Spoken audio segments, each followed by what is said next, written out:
Fox. Welcome to Good Day Chicago on our 9 o'clock hour, everyone. It has been a heavy morning throughout the city. We are going to dive right into that breaking news that we've been following all morning. Reverend Jesse Jackson Sr. has died. The Reverend died early this morning at the age of 84. His family says he died peacefully. So reactions have been pouring in from really across the country to honor the civil rights leader. Brian Jackson is live outside the Jackson family home. Good morning, Brian. Well, good morning to you guys. As you mentioned, it has been a very heavy morning here. I am standing outside of the Jackson family home here in the South Shore neighborhood on the south side of Chicago, where Reverend Jackson called home for several decades. Reverend Jackson also made the city of Chicago the base for the Operation Rainbow Push Coalition, fighting for economic justice, voting rights, and opportunity for marginalized communities across the country. It has been pretty quiet here outside of the Jackson home here in the South Shore neighborhood. We did get a chance to catch up with a neighbor and family friend of the Jackson family. His name is Oliver Speller. He called the Reverend Jackson both a mentor and also shared some of his memories with Reverend Jackson. Reverend Jackson, you know, he's an iconic figure, but just a real man. Just a normal guy, man, normal neighbor who come by the house, eat barbecue with me when he wasn't supposed to eat barbecue. You know, his wife is like a grandmother to my children, always vigilant. Always we're here for our celebrations, prom, graduation, and just it's a family. He's just always been a strong family man and very supportive, and behind everything that our ups and our downs in our family. So just a big heart, an amazing soul. You know, you would think that somebody was so iconic and so worldly that when they come home, maybe they would be a little disconnected. No, he was connected.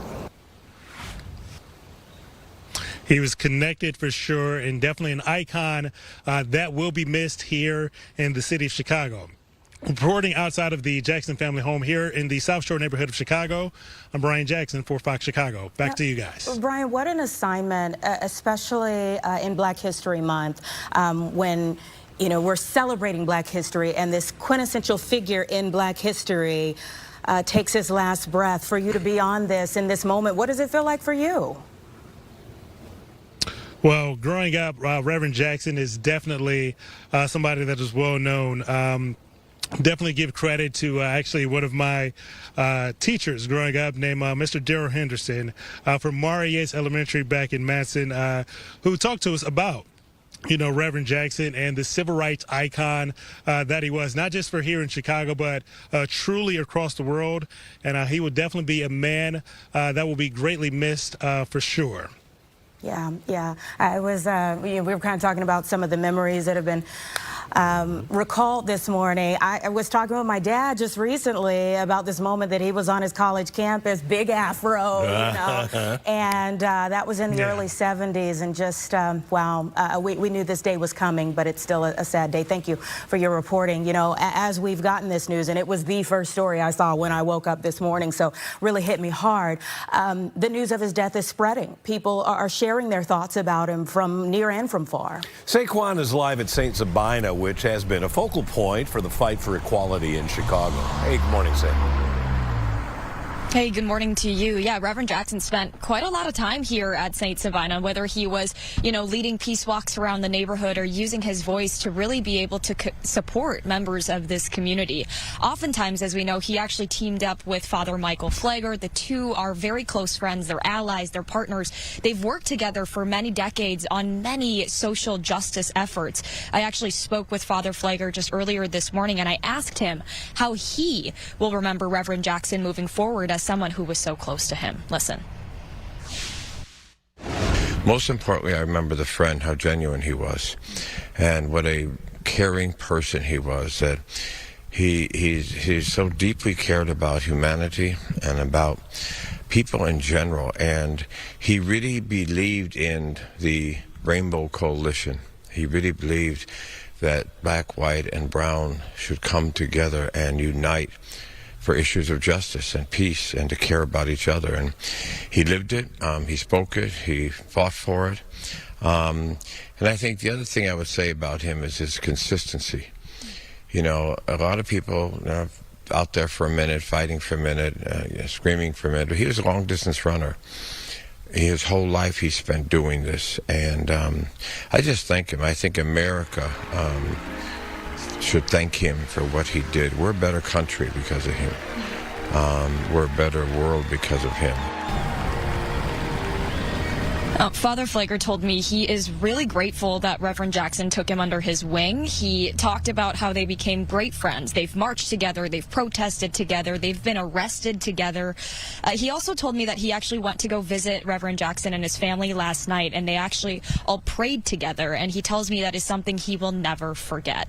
And guys, I will just say this. He says the best way to remember and honor Reverend Jackson is by continuing to fight that fight, continuing to fight for social justice. He added a quote here that says, "Justice doesn't just happen, justice has to be created." Guys. Yeah, we saw that over and over again. Thank you, Say. I remember being in my 20s and interviewing Reverend Jackson for the first time, and I was like, so nervous for that moment, but then seeing him state to state over and over the years, just such a warm heart, wonderful family. We want you to stick with us all morning as we follow this breaking story. You can also follow the story on fox32chicago.com and on Fox Local. Our thoughts are certainly with the Jackson family this morning. Yeah, so many great quotes coming from him as we remember his life and legacy. 9:06 now. Caitlin, you're standing by with a look at our forecast. You can kind of just stick and stand in front of the latter half of this week with the 35s coming back. Can you block that? For the 7-day forecast? Can you Stand in block front of it. Thank you. I wish. This morning we have clouds out there, but at least the temperatures feel good already. We're in the 40s. It's 46 degrees at the lakefront, 45 at O'Hare, 41 in Aurora, 40 in Morris. We had a very mild night, and today temperatures are going to be pushing into the 50s, about 10 degrees cooler than we were yesterday, though, when we hit that record. Mid-60s across Chicagoland. Today, though, here's what you're looking at for our day planner. By 1 p.m., 55, 57 by 4. So again, temperatures still feeling good, just not quite as warm as we were yesterday. Tonight, we have the chance for scattered showers, in fact, starting this evening with a few rumbles of thunder. Temperatures dropping down to the 40s and 50s, so we're going to have another mild night. But then tomorrow will be lovely. Starting off with cloud cover, that chance for rain early, then we're drying out. But the wind, that's going to be the main story for tomorrow, along with, of course, the 60s. But we're going to have winds gusting to 35 to 40 miles per hour, so we encourage you not to burn anything outside tomorrow. Temperature-wise, though, pushing to, as mentioned, 65 degrees again at O'Hare. Fantastic. But enjoy it because temperatures are going to be tumbling. You just heard Gabby mention the 30s coming this weekend.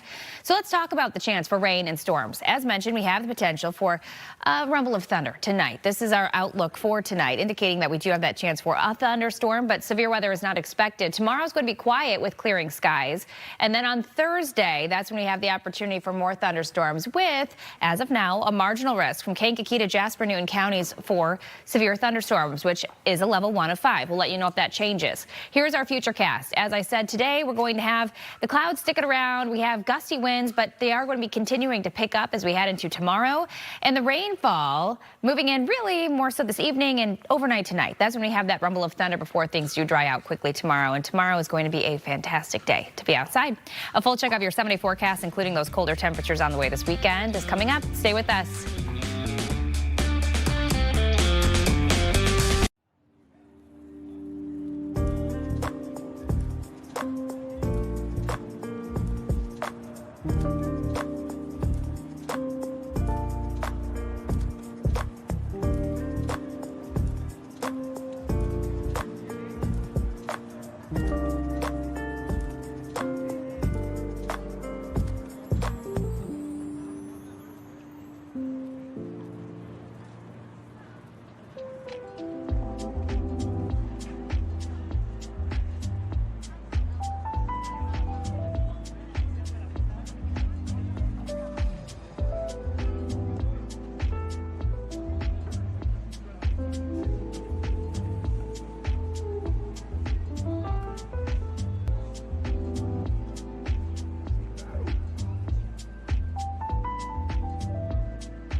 Local. All right, it's 9:11 right now, and take a good look at your screen because things are coming along out there. Our drone team giving us an eye in the sky this morning as crews at the new Ryan Field in Evanston are installing the stadium's first seats right now. Seating for 10, I think, right now is what we have. Hopefully they'll do much more than 10. You know, at some point in time, they expect to have 35,000 seats at the new stadium for Northwestern football. Well, we spoke to the stadium CEO about all the excitement heading into a new season with a new space for fans. The first seat going in today, we're deliberately putting it in the 200 level, the upper concourse. And the reason we're doing that is with no nosebleeds and every seat being better than any traditional stadium, what we're showing today is how great every seat is, even the highest ones are, and how they're better than any place you would have been before in a similar location.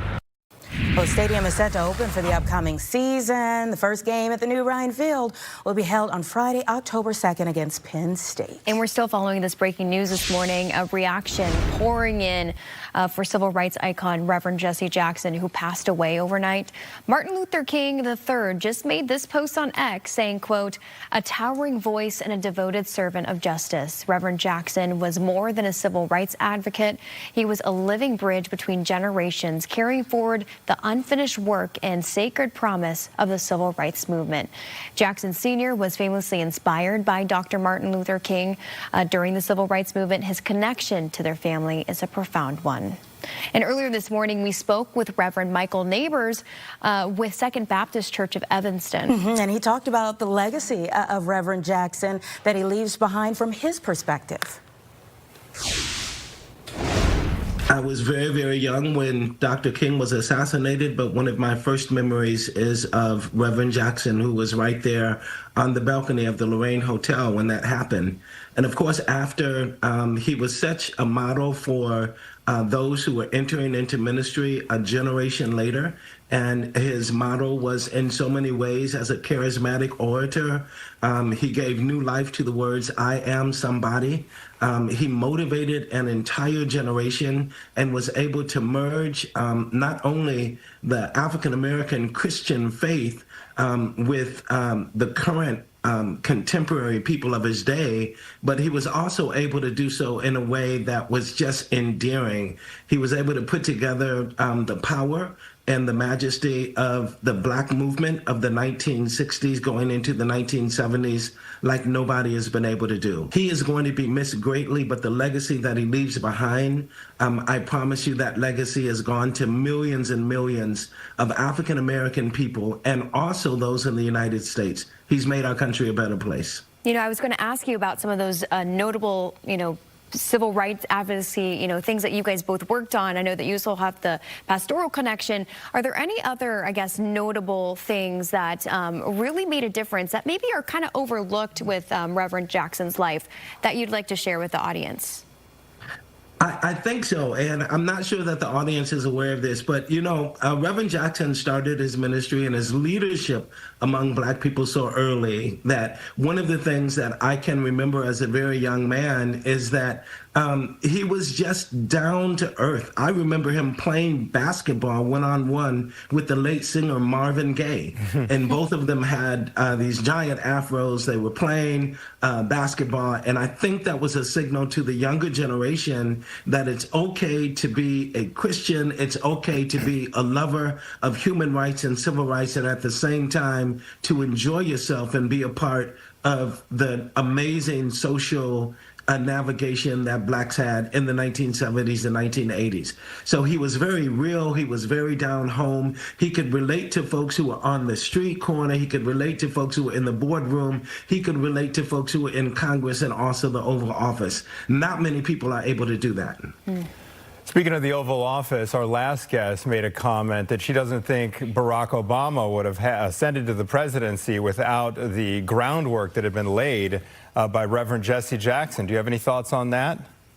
Oh, there's no doubt about it. When Jesse ran in 1984 and 1988, he was setting the groundwork for what would come with Barack Obama about 20 years later. There's no doubt that if he had not run, if he had not paid the price I think that we would not have seen Barack Obama become the president of the United States. And I think that it's not an accident that Jesse was able to do that with Chicago as his home base, and then Barack Obama comes along and makes Chicago his home base as well.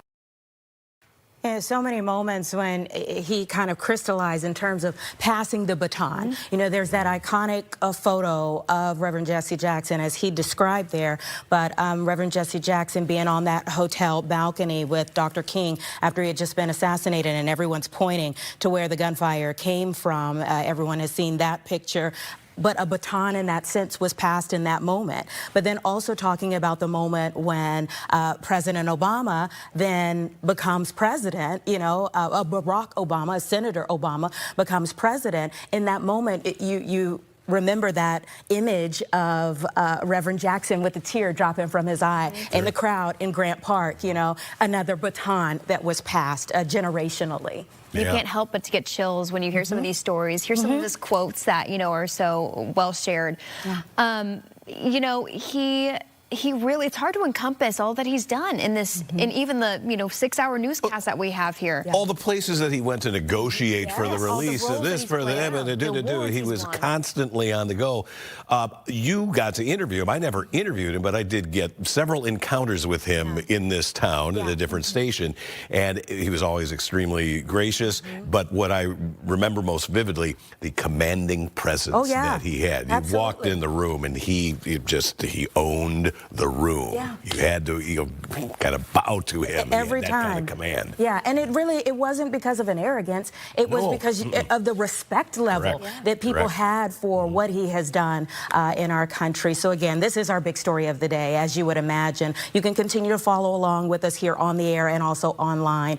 You can go to Fox Local. We'll be pushing out content throughout the day as everyone continues to remember the life and legacy of Reverend Jesse Jackson Sr.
Welcome back, everyone. It's 9:21 right now, and as we have been saying, our big story for today is the passing of Reverend Jesse Jackson Sr. And as often as we can, as people are pushing out their condolences, their tributes, we want to get those here on the air to you. So Governor Pritzker just moments ago put this on X. It says Reverend Jesse Jackson was a giant of the civil rights movement. He broke down barriers, inspired generations, and kept hope alive. Our state, nation, and world are better due to his years of service. I'm ordering flags to half-mast to honor him. May his memory be a blessing. Again, this just posted moments ago from Governor J.B. Pritzker as we remember an icon of the civil rights movement who we lost today. And here in studio, speaking of history makers, we have yet another who has made history in her own right now with Gabby. You're so right, Anita. Thank you so much. And we're going to check in with Brian and Say with more reaction as it pours in just a few moments.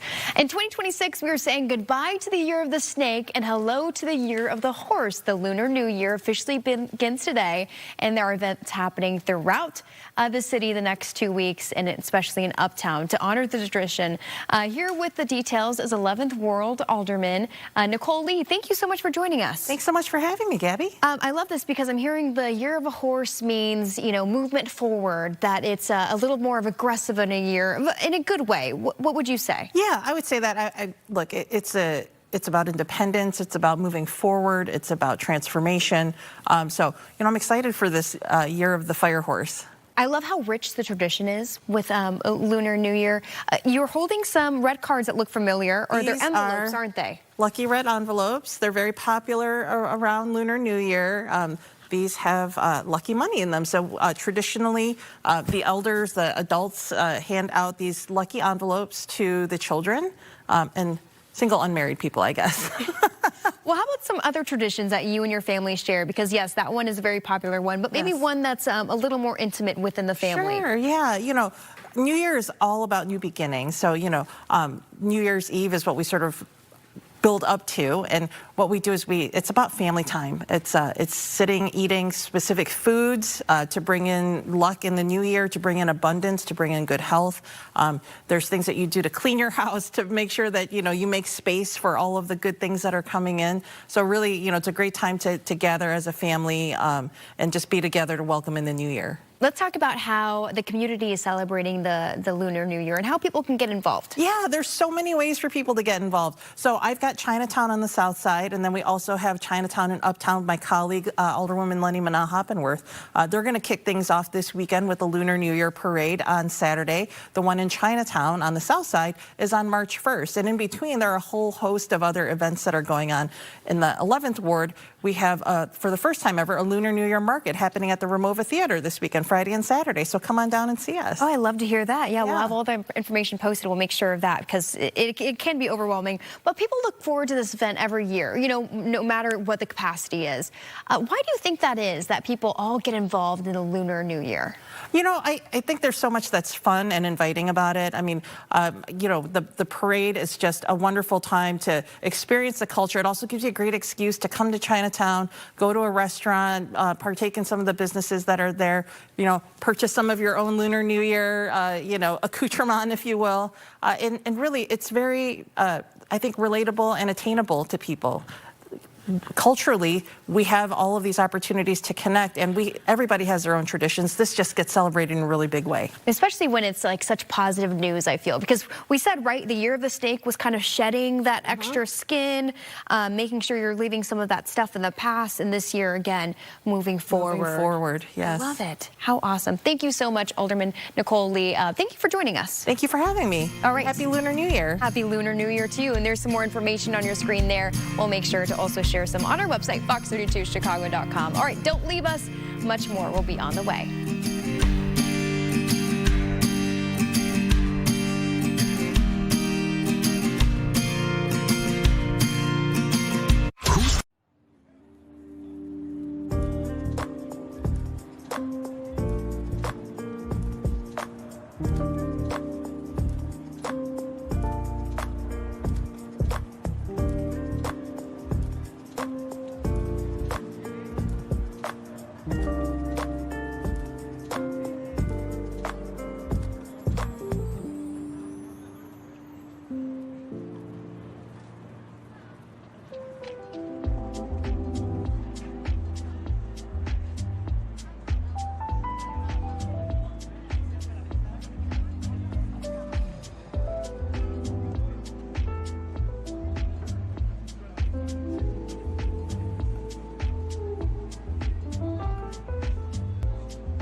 I approve this message.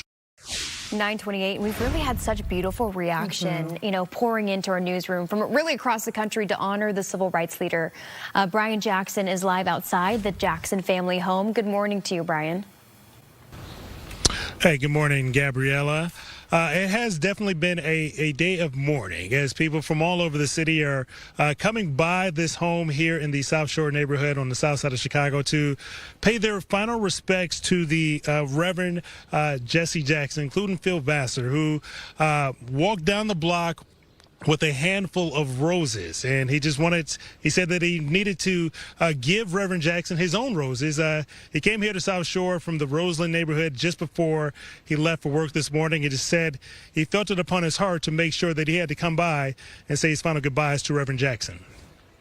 I was born in 75. I can remember like it was yesterday. His nomination for the presidency. We grew up CPS kid.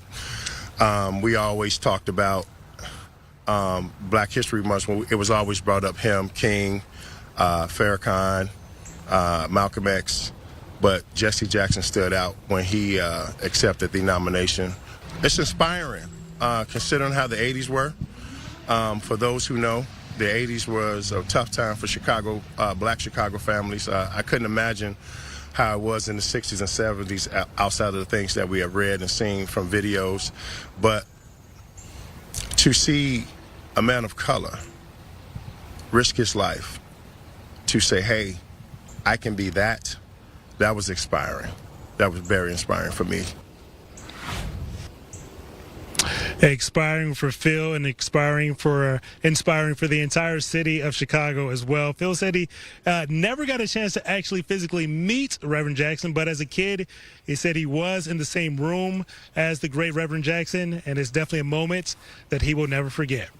Back to you guys in the studio. Thank you. I think there's nobody that you could bump into today that wouldn't have some type of recollection. He was just that kind of historical figure. Thank you, Brian. And we're going to turn things over to Say now, who is outside of St. Sabina, where that push for equality, the fight, again, it spans generations, it spans races and ethnicities, so much.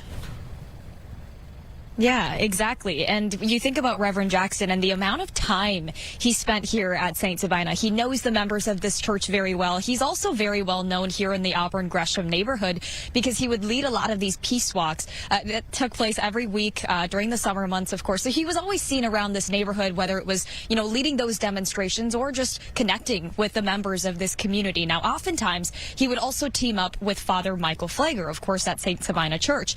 And the two are very close. I mean, they are friends, but they are also partners when it comes to, these social justice efforts. They've worked together for decades at this point. I actually spoke with Father Pfleger this morning, and I asked him how he will remember Reverend Jackson moving forward as someone who was so close to him. Listen.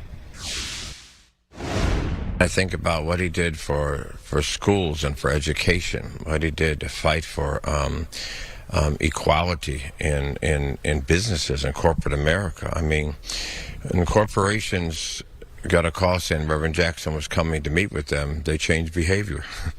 They knew that he was serious and he was committed and he was going to put a spotlight on what was wrong.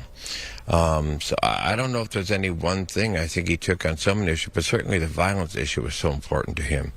And I think that's where we connected so much, is that he realized that this violence has to be stopped. The guns in this country that were not manufactured, no gun stores in the African American community, and yet that's where guns were being shoved and guns were being thrown. So I think one of the things about him, he was so comprehensive. He never had like one issue, and this is what we're going to say after. Anywhere where there were civil rights being neglected or denied, Reverend Jackson was there. Yeah, Father Flagler told me he's very grateful that Reverend Jackson took him under his wing. He talked about how they became great friends over the years. They've marched together, they've protested together, they've led many events together, they've been arrested together. He told me he went to actually go visit Reverend Jackson and his family last night, and they all prayed, and he tells me that is a day he will never forget. He also says the best way to remember and honor Reverend Jackson moving forward is to continue fighting that fight, continue fighting for social justice. He said, quote, "Justice doesn't just happen, justice has to be created." Guys, back to you. Thank you, Say. Reverend Jackson was a key figure in the civil rights movement, so inspired by Dr. Martin Luther King Jr. that he went to work for him. Our Dawn Hasbrook has a look back at his legacy. Put your hands together for our leader, the Reverend Jesse Louis Jackson. He was a civil rights leader, a politician, and community activist. Jesse Louis Jackson was born October 8, 1941 in Greenville, South Carolina. He met Jacqueline Lavinia Brown, and they were married in 1962. Together, they had 5 children. It was in a time of civil unrest and the height of the civil rights movement. Will they be able to sit down together at the table of brotherhood?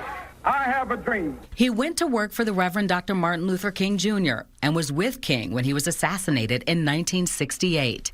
It was after Dr. King's death that Jackson took the reins and became known as one of the premier leaders of the civil rights movement. In 1971, he founded a group that would later be called People United to Serve Humanity, or Operation Push. In 1984, Jesse Jackson ran for the 1984 Democratic presidential nomination, but lost to Walter Mondale. He tried again in 1988 and landed in second place in the Democratic primaries, falling to then Massachusetts Governor Michael Dukakis. Jackson transitioned his activism from protest to politics. It was at about the same time that he formed a group he named the National Rainbow Coalition, because it was made up of people from all races and ethnic backgrounds. That is the unfinished business that I'm about, fighting for equal opportunity for all Americans and peace in the world. Congratulations. During his lifetime, Reverend Jackson collected more than 35 honorary degrees and was recognized over and over for his efforts to help those less fortunate. In 2017, Reverend Jackson was diagnosed with Parkinson's disease, but he still kept a public face. In September 2021, he and his wife were hospitalized with COVID. He had been vaccinated, she had not. It affected his Parkinson's and his ability to walk and talk, and he had to undergo intensive therapy. But before long, he was back in the public eye doing what he did best, protesting injustice and bringing attention to issues for the less fortunate. Jackson once said, "Never look down on anybody unless you are helping him up." It was a mantra he lived by, one he's inspired others to continue as he leaves a significant legacy behind that helped pave the way for the modern civil rights movement we all know today.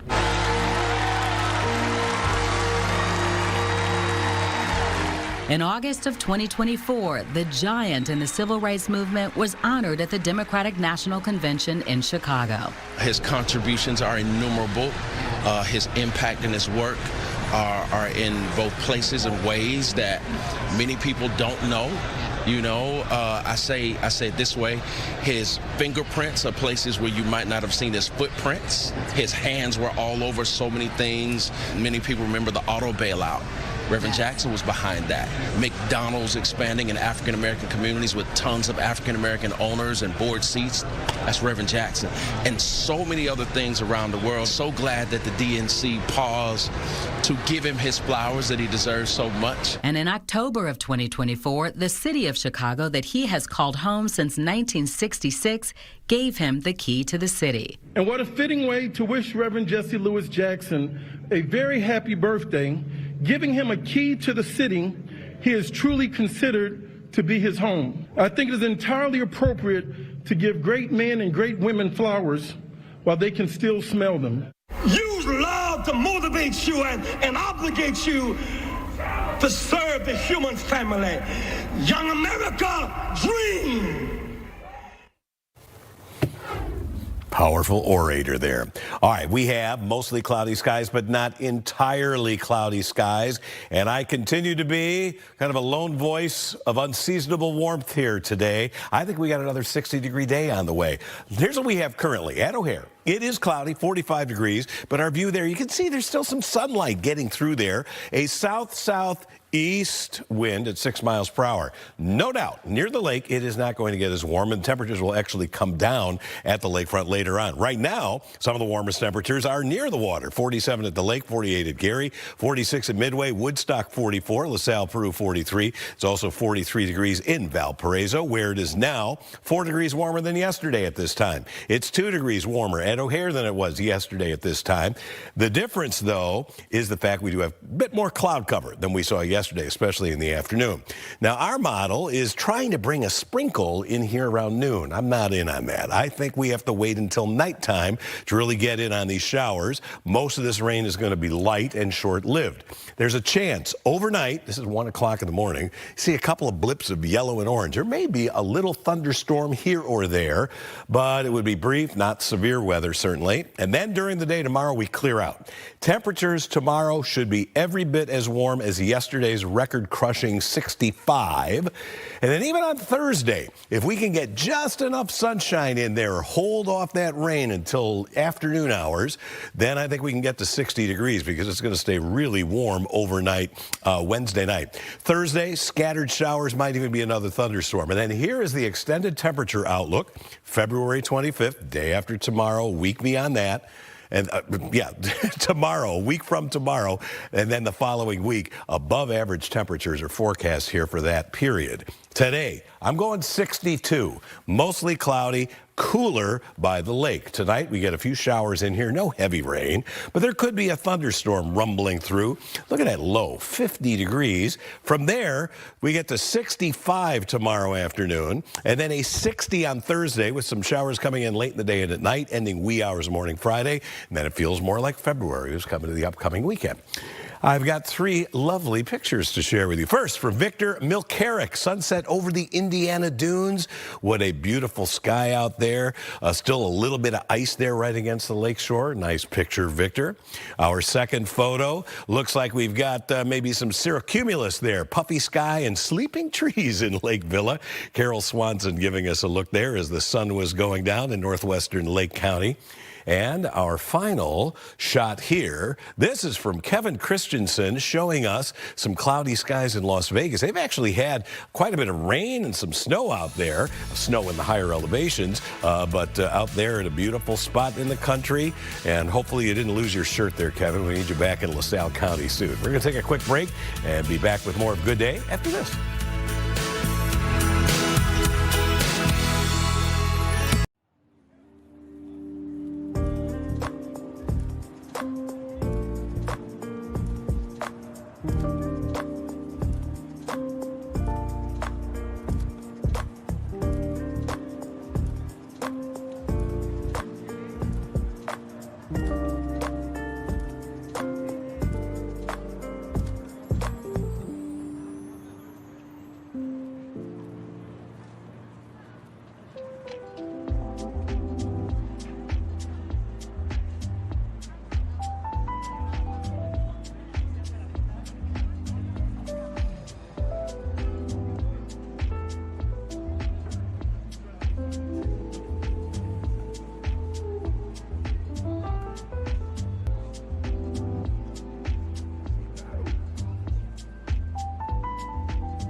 tonight at 6.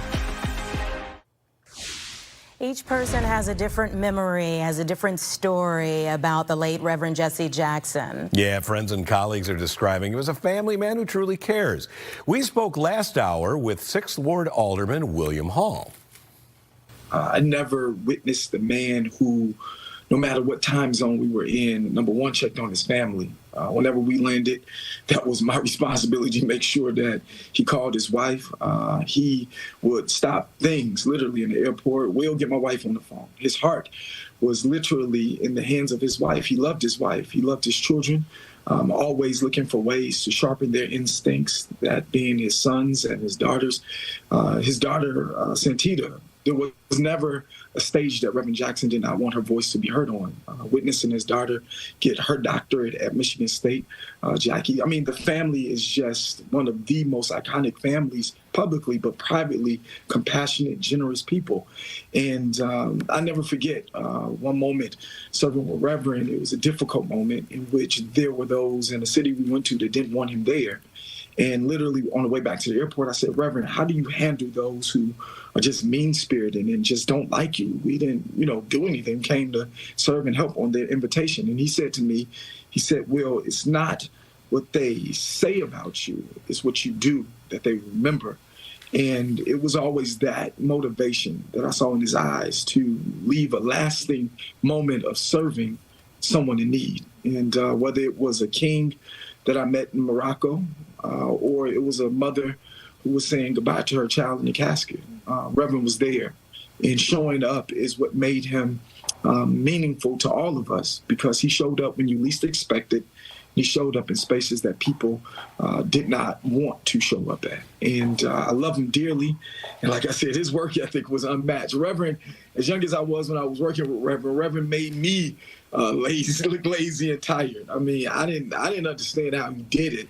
And even in the latter years of his life with the challenges he faced, he still literally living sacrifice, put everything he had on the line for the betterment of somebody else.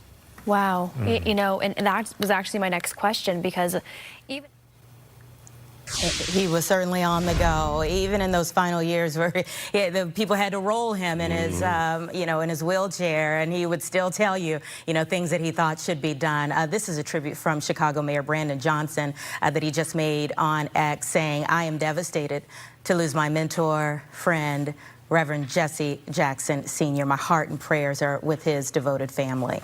Governor Pritzker also ordered flags to be lowered to half staff across the state to honor the civil rights icon. Stick with us all morning as we follow this breaking story. You can also follow the story on fox32chicago.com. We'll always be updating things there, as well as here on air and on Fox Local. Hey, we'll be right back in just a few minutes.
we've got a special background for this and everything. All right. Our stomachs have been growling all morning for this story. It's Paczki Day. And the Velvet Bakery in Oak Lawn is already welcoming people in for the big day. All right, joining us to talk about what they have in store, the daughter of the family business, Kaya Kalishuk. Good morning. Good morning. Kaya, your mom immigrated from Poland nearly 25 years ago. What does Paczki Day mean to you and your family? It means everything. Honestly, I'm just so happy to be able to share it with the community and with everyone around me, and for us to share our roots. So 16 years of having this wonderful, sweet location. How has the community supported you all, and what has that meant to you? The community support is amazing. Honestly, we wouldn't be able to do anything without them, honestly, because without their support, we wouldn't be where we are today. Let's talk about some of the preparation that you have to do before this big day. I thought I heard you say that your mom has been up for a long amount of hours. Can you share some of the preparations? Yes. So the preparation, honestly, usually in the bakery we have about 3 girls working with us. Today we only have 9, which doesn't seem like a lot, but it is. And my mom has been up for about 26 hours now. Whoa. Just making paczki round the clock. All right, so you've got a lot of different flavors there. Maybe highlight some of your favorites or favorites there in your area. What are the hot sellers? Yeah, so up on the board we would have all of our flavors. The most favorite is custard and raspberry. Lemon is also for our specials one time a year. Okay, your poor mother has been holding the paczkis there. There we go. Got to help us share the labor there. Tell us what kind you're holding and how many have been made for this day. So the ones that I'm holding are Nutella. And for today, we have made, since last Tuesday, 30,000 by hand. What? 30,000. Oh, wow. Okay, I will have 15 Nutella. Thank you very much. All right, Kaya, for people who are interested in coming over there to Oak Lawn, where can they find more information about your bakery? You could find us online. We're also on Instagram and on Facebook. We are on 5168 West 95th Street. So come on over. We're open Tuesday through Saturday from 8 a.m. till 4 p.m. You know, your mom obviously started this up, but tell me what it's like to be the next generation. You know, we've had a lot of conversation this morning about generations and passing the baton, and you're the new generation for the family business. Talk a little bit about that. I would say it's challenging. It's challenging to be put up to the standards of her and all her hard work. So it's going to be tough. Well, you know what? I think you have it handled. Thank you so much for joining us this morning. And good luck to all of you today. I know there's going to be a lot of talking. There's going to be a lot of pointing to which flavor's which. And 30,000. My goodness. I'll just take 1,000. Thanks. Yeah. That's all I need. Thank you. Take care. We'll be right back, everybody. Thank you.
Approve this message.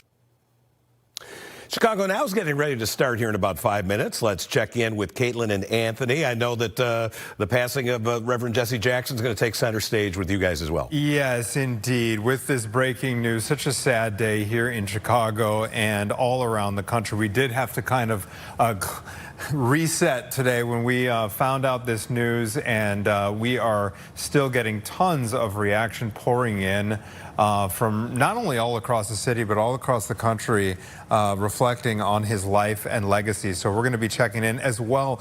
We're going to be joined by Mike Flannery. Yes, yeah. Later in the hour. He's been a longtime political reporter here in Chicago, and I'll never forget, Caitlin, my very first day as an intern under Flannery in 2001.